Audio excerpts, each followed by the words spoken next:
One of the reasons I like surgery probably the most is it just kind of takes all the specialties. It's not just doing surgery, not just making incisions and taking things out. There's a lot of medicine involved.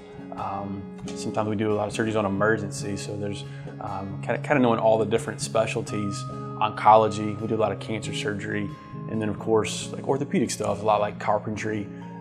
Some of the wounds we close, it takes a lot of creativity. So just kind of while it is just one specialty, it involves kind of all the specialties and it kind of just takes all of you.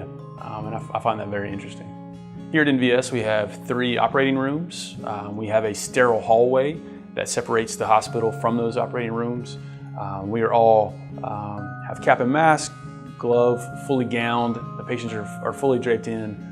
In general, you would not be able to tell it's a dog or a cat having surgery. It could be a person with the level of sterility and the monitoring, very much like a human having surgery and anesthesia.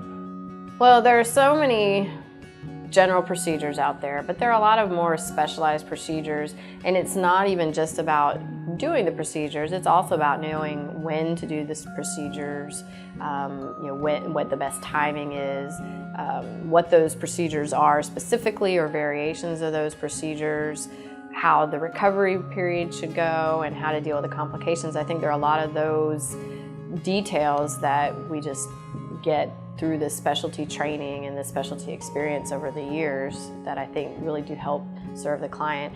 And also NVS in particular with our post-operative management, we have the 24-hour care afterwards, which I think is a very important part of the recovery process. Just post-anesthesia, the recoveries can be difficult for owners sometimes to see.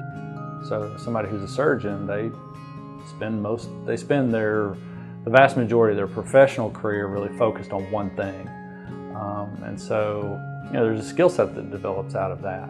And so the advantages are that, there's a lot of surgical indications, and there are, surgical indications that are on a different spectrum as far as more complicated or more simple.